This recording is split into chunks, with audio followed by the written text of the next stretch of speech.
So, ayun. Hello mga kumarites.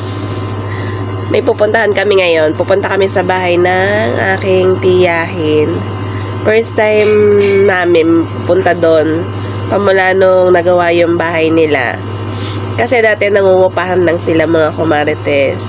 Ngayon, nakapagpatayo na sila ng sarili nilang bahay.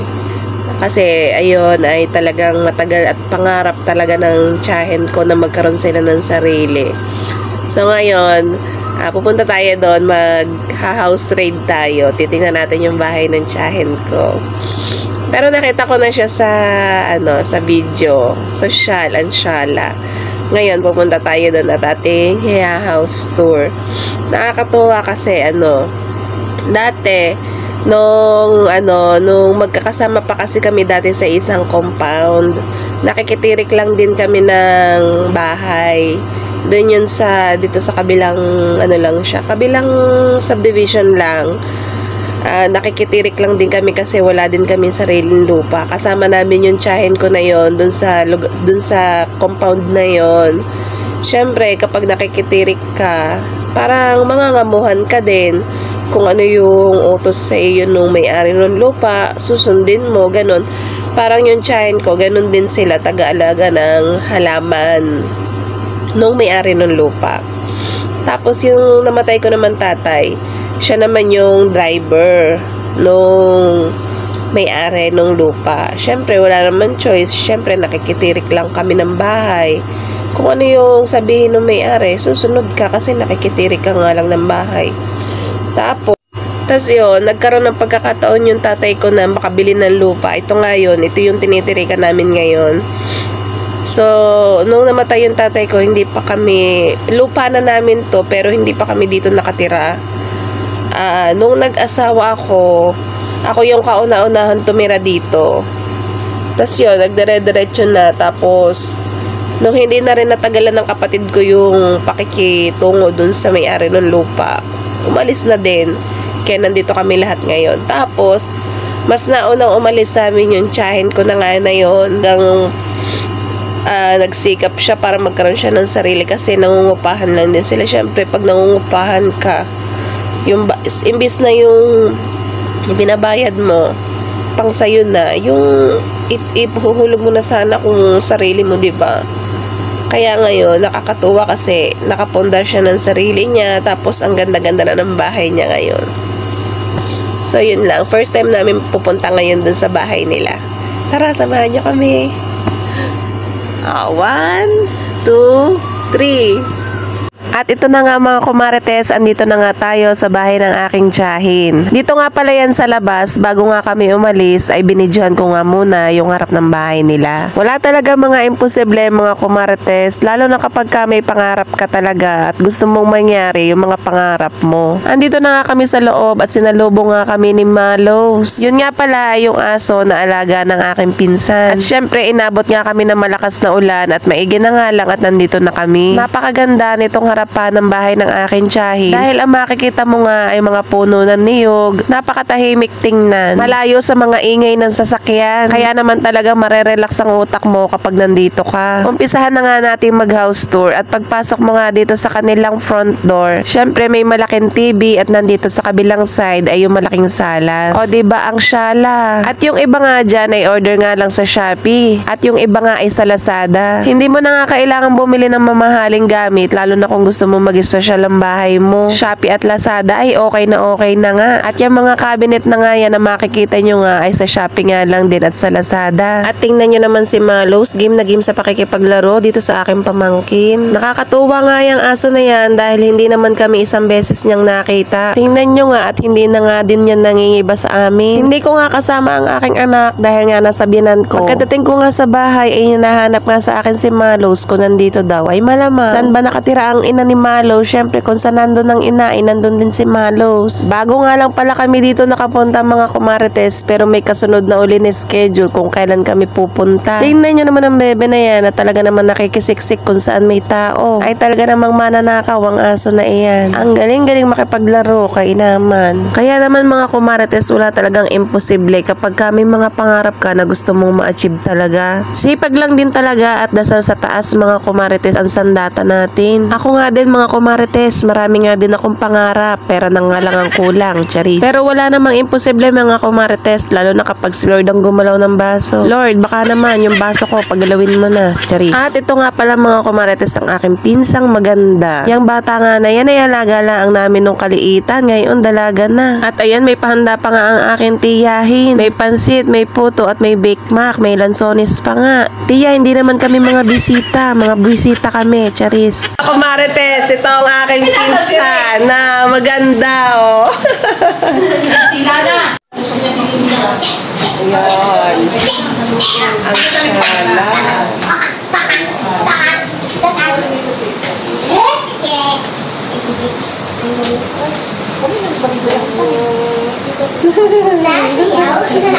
Kain tayo. Dalawang kwarto mo diyan. Ay, kaya na, oh. House tour. Kami dito mandumi. House raid. Yan, muna, hindi naman kita. At least yung mukha. Nakakasamotor. Wow! Pink. Wow, Pink!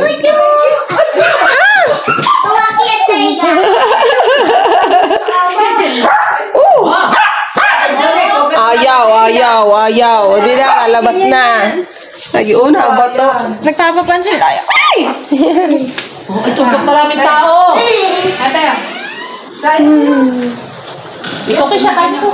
At dito naman mga kumarites, ang kitchen ng aking tiyahin. At dun sa likod nga ay may dirty kitchen pa. At dito naman sa side na to ay may bar pa nga. Tia, ilabas mo na yung wine natin dyan, charis. At dito sa side na to yung dirty kitchen. At nandito naman yung napakalaking CR. Napakalaki at napakaluwang. O diba, dati napakakipot lang ng CR nila. Ngayon, isang kwarto na rin ang luwang. At ang ganda naman talaga sa mata mga kumarites kapag ka ang team ng bahay mo ay puti. Napakalinis nga tingnan. At dito nga sa kabilang side na to ay yung kanilang kwarto. O, diba? Napakaganda. At ito nga sa side na to ay may malaking TV pa. Masasabi mo na lang talaga na walang imposible talaga kay Lord. Isa din talaga kami sa mga saksi kung gaano talaga kapangarap to ng tiyahin ko na magkaroon ng kanyang sariling bahay. Dahil mahirap din talaga mga kumarites ang umuupa. Yung hulog ka ng hulog sa bahay mo pero hindi naman sa'yo mapapapunta yung bahay. Kaya naman isa din to sa napakalaking achievement talaga nila. Minsan diba pag may sarili ka ng bahay, mapapatanong ka na lang talaga sa sarili mo, totoo ba to? Nangyayari na ba lahat to?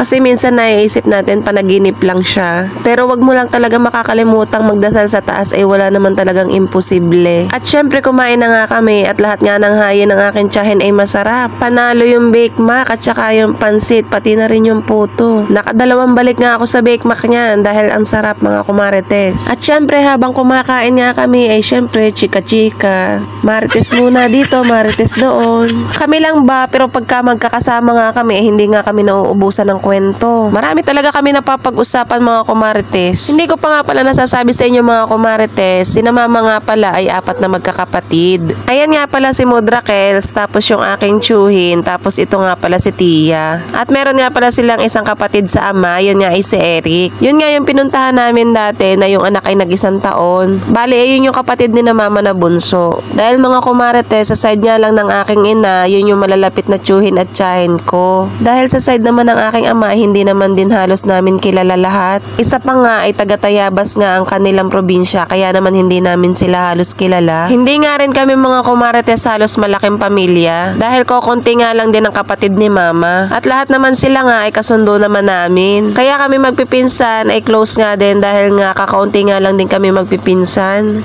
Kasi iba yung ito ang aking magandang pinsan. Nag-iisang engineer yan. Pag nakagraduate, ang kanyang baby. Sino yung si Pogi? Si Malos. Malos sa mga nila. Akala ko si Pogi. Ba't Pogi ang tawag namin. Pogi yan eh. Oh. Ay. Pag lalaki ba ganyan? Oo. Lalaki. Ay, sus. Ay, sus. Ay, mga kumarites, kasali ka na sa vlog. Kasali ka na sa vlog. Ay. Kumarites. Ikaw, Marites. nakapinag sa bahay namin lang. Wala ka nagpag-bless, mga next year. Ang papatapos yung isa. Ano ko muna yung tapos Yan. Ito ang labas. Ay, akit tayo sa taas. Very manicure. Ang ganda, oh. Punta tayo daw dun sa taas. Meron ditong terrace sa taas, mga kumarites. Yun meron terrace dun sa taas. Pupunta tayo. Tara, kumarites. Tara, let's go! Punta tayo sa taas. Ito ang ito pala dito ang dirty kitchen. Ito ang pinaka-kitchen. Yung green mo dyan.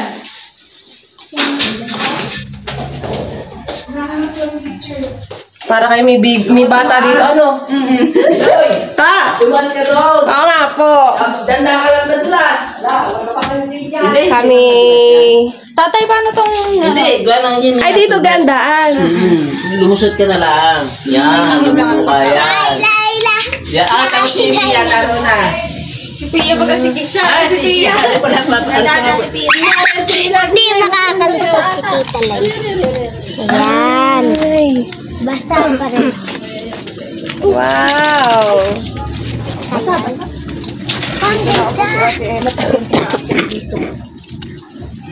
Ang ganda dito sa taas. Yes, mga kumarte. Mga kumarites. Nandito tayo sa taas. Basta huli. Buti na ka Sophie ako.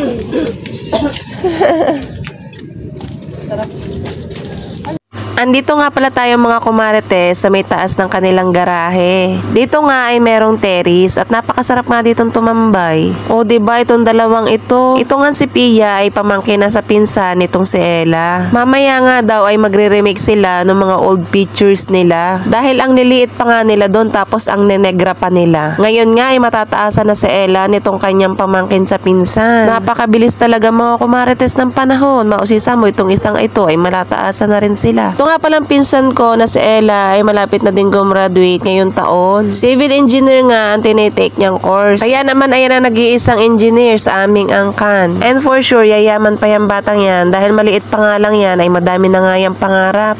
Kumarites. Pakaganda naman. Samantalang dati, baby pa. Ngayon, dalaga na. Ang bilis. Ngayon, mataas na din yung isa kong mataas pa sa kanya.